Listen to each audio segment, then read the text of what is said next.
ಎಲ್ಲರಿಗೂ ನಮಸ್ಕಾರ. ಇವತ್ತಿನ ದಿನ ನಾನು Sachin Subragowda KL institute of nursing ಸೈನ್ಸ್ನ ನರ್ಸಿಂಗ್ ಟ್ಯೂಟರ್ ಆಗಿ ಕಾರ್ಯನಿರ್ವಹಿಸುತ್ತಿದ್ದೇನೆ. ಇವತ್ತು 9 ಮಾರ್ಚ್ 2023 ರಂದು ವರ್ಲ್ಡ್ ಕಿಡ್ನಿ ಡೇ ಅನ್ನು ದೇಶಾದ್ಯಂತ ಆಚರಿಸುತ್ತೇವೆ.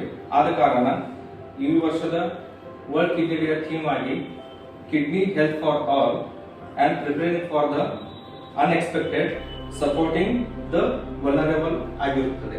ಸೊ ಆದ ಕಾರಣ ನಾನು ಇವತ್ತಿನ ದಿನ ಚಿಕ್ಕೋಡಿಯ ಡಾಕ್ಟರ್ ಪ್ರಭಾಕರ್ ಕೋರೆ ಆಸ್ಪತ್ರೆಯಲ್ಲಿ ಡಾಕ್ಟರ್ ಶಂಕರ್ ತೋರ್ಸೆ ಚಿಕ್ಕ ಮಕ್ಕಳ ತಜ್ಞರು ಇವರೊಂದಿಗೆ ಒಂದು ಚಿಕ್ಕ ಸಂಭಾಷಣೆಯನ್ನು ಏರ್ಪಡಿಸಿದ್ದೇನೆ. ಸೊ ಆದ ಕಾರಣ ನಮ್ಮ ಜೊತೆ ಡಾಕ್ಟರ್ ಶಂಕರ್ ತೋರ್ಸೆ ಸರ್ ಅವರು ಉಪಸ್ಥಿತರಿದ್ದಾರೆ. ಅವರೊಂದಿಗೆ ಕೆಲವೊಂದು ನನ್ನ ಪ್ರಶ್ನೆಗಳನ್ನು ಹಂಚಿಕೊಳ್ಳಲು ಇಚ್ಛಿಸುತ್ತೇನೆ. ನಮಸ್ಕಾರ. Thank you for your kind introduction. ಎಲ್ಲರಿಗೂ ತಿಳಿದಿರುವ ಹಾಗೆ ನಾವೆಲ್ಲರ ಉದ್ದೇಶ ಅಂದರೆ ವರ್ಲ್ಡ್ ಕಿಡ್ನಿ ಡೇ, ವಿಶ್ವ ಮೂತ್ರಪಿಂಡ ದಿನಾಚರಣೆ ವಿಶ್ವದ ಆಚರಿಸ್ತಾ ಇದ್ವಿ. ಅದರ ಬಗ್ಗೆ ನಾವು ಇಲ್ಲಿ ಸ್ವಲ್ಪ ನಮ್ಮ ವಿಚಾರಗಳನ್ನು ಎಲ್ಲರಿಗೂ ಹೇಳಬೇಕಂತ ಉದ್ದೇಶದಲ್ಲಿ ನಾವು ಸೇರಿದ್ದೀವಿ. Thank you sir. ನಾನು ಕೆಲವೊಂದು ಪ್ರಶ್ನೆಗಳನ್ನು ಸರ್ ಅವರಿಗೆ ಕೇಳಲು ಇಚ್ಛಿಸುತ್ತೇನೆ. ಅದರಾಗಿ ಮೊದಲು ಸರ್ ಥೀಮ್ ಬಗ್ಗೆ ಏನಾದರೂ ಮಾಹಿತಿ ಕೊಡಬಹುದಾ? ಈ ವರ್ಷದ ಥೀಮ್ ಬಗ್ಗೆ ಸರಿಯಾಗಿ ಕೇಳಿದ್ವಿ. ಈಗ ನಾವು ತಿಳಿದಿರುವ ಹಾಗೆ ಸುಮಾರು 2006ರಿಂದ ನಾವು ಇದನ್ನು ವರ್ಲ್ಡ್ ಕಿಡ್ನಿ ಡೇನ ಆಚರಿಸ್ತಾ ಬಂದಿದ್ದೀವಿ. ಇದು ವಿಶ್ವ ಮೂತ್ರಪಿಂಡ ದಿನಾಚರಣೆ.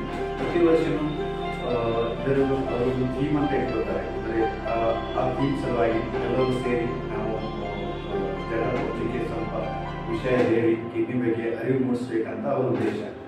ಈ ವರ್ಷ ಥೀಮ್ ಹೇಳಿದ್ರಾಗಿ ಕಿಡ್ನಿ ಹೆಲ್ತ್ ಫಾರ್ ಆಲ್ ಮತ್ತೆ ಪ್ರಿಪೇರಿಂಗ್ ಫಾರ್ ಅನ್ಎಕ್ಸ್ಪೆಕ್ಟೆಡ್ ಅಂತಿದೆಯಲ್ಲ. ಇದರ ಮೇನ್ ಉದ್ದೇಶ ಅಂದರೆ ನಿಮಗೆ ತಿಳಿದಿರುವ ಹಾಗೆ ನಾವು ರೀಸೆಂಟ್ ಆಗಿ ಕೋವಿಡ್-19 ಪ್ಯಾಂಡಮಿಕ್ ಇಂದ ಜಸ್ಟ್ ಹೊರ ಬಂದಿದ್ದೀವಿ. ಆದರೆ ಇದರಿಂದ ನಾವು ತಿಳಿಯಬೇಕಾದ ಉದ್ದೇಶ ಏನಂದರೆ ನಮಗೆ ಗೊತ್ತಿರದ ಹಾಗೆ ಕೆಲವೊಂದು ಪ್ಯಾಂಡಮಿಕ್ ಟೈಪ್ ಅಥವಾ ಅರ್ಥಕ್ವೇಕ್ ಆಗಲಿ ಅಥವಾ ಇದು ನೀರಿನ ಪ್ರವಾಹ ಹೀಗೆ ನಮಗೆ ಕಂಟ್ರೋಲ್ ಮಾಡೋದಕ್ಕಂತ ಪರಿಸ್ಥಿತಿ ಬರ್ಬೋದು. ಈ ಪರಿಸ್ಥಿತಿ ಬಂದಾಗ ಎಲ್ಲರೂ ಈಗ ಗೌರ್ಮೆಂಟ್ ಆಗಲಿ ಕೋವಿಡ್-19 ಬಂದಾಗ they are only concentrated on COVID-19 patients ಆಗಲಿ, ಬಟ್ ಅದಂದರೆ ಕಮ್ಯುನಿಕಬಲ್ ಡಿಸೀಸಸ್. ಬಟ್ ಆ ಪರಿಸ್ಥಿತಿಯಲ್ಲಿ ಇದು ನಾನ್ ಕ್ರಾನಿಕ್ ಡಿಸೀಸ್ ಅಂತ ಒಂದು ಗ್ರೂಪ್ ಇದೆ. ಇದರಲ್ಲಿ ನಾವು mostly chronic cases like BP ಆಗಲಿ, ಶುಗರ್ ಆಗಲಿ ಅಥವಾ chronic lung disease, chronic kidney disease, ಈ ಪೇಷಂಟ್ ತುಂಬಾ ಸಫರ್ ಆಗಿದ್ದಾರೆ. ಆ ಟೈಮಲ್ಲಿ ಯಾರು ಅವ್ರ ಬಗ್ಗೆ ಅಷ್ಟೊಂದು ಕಾಳಜಿ ವಹಿಸಲಿಲ್ಲ ಮತ್ತು ಆ ಪೇಷಂಟು ಎದುರು ಹೊರಗಡೆ ಬರಲಿಲ್ಲ. ಇವನ್ ಕೆಲವರಿಗೆ ಡಯಾಲಿಸಿಸ್ ಸಿಗಲಿಲ್ಲ. ಡಯಾಲಿಸಿಸ್ ತುಂಬ ದೂರ ಇರುತ್ತೆ. So many travelling restrictions. ಅದಕ್ಕಾಗಿ ಅವರು ತುಂಬಾ ಕಷ್ಟಪಟ್ಟಿದ್ದಾರೆ. ಆ ಒಂದು ಕಷ್ಟವನ್ನು ನೋಡಿ ಅಥವಾ ಅವರಿಗೋಸ್ಕರನೇ ಈ ವರ್ಷ ಥೀಮನ್ನು ಇಟ್ಕೊತಿದ್ದಾರೆ ಅವರು.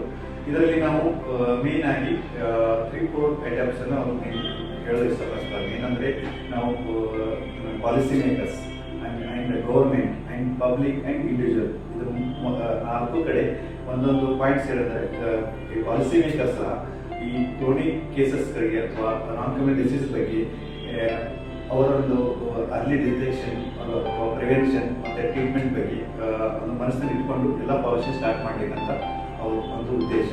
ಅಂದರೆ ಗೌರ್ಮೆಂಟ್ ಸಹ ಇನ್ನು ಈಗ ಪ್ಯಾಂಡಮಿಕ್ ಟೈಪ್ ಬಂದಾಗ ಇನ್ನೇ ಅರ್ಥೇಕ್ ಆಗಲಿ, ಫ್ಲಡ್ಸ್ ಆಗಲಿ, ಕೋವಿಡ್-19 ಅಂತ ಬಂದಾಗ ಅವರು ಫಸ್ಟ್ ಪ್ರಯಾರಿಟಿನು ಅದ್ರ ಜೊತೆ ಈ ಕ್ರೋನಿಕ್ ಕೇಸಸ್ ಬಗ್ಗೆ, ಕ್ರೋನಿಕ್ ಕಿಡ್ನಿ ಪೇಷಂಟ್ಸ್ ಬಗ್ಗೆನೂ ಅವರ ಟ್ರೀಟ್ಮೆಂಟ್ ಬಗ್ಗೆನೂ ಅಥವಾ ಇನ್ವೆಸ್ಟಿಗೇಷನ್ ಬಗ್ಗೆನೂ ಗಮನ ವಹಿಸಬೇಕು ಅನ್ನೋ ಉದ್ದೇಶ. ಅಂದರೆ ಪಬ್ಲಿಕ್ಕಲ್ಲಿ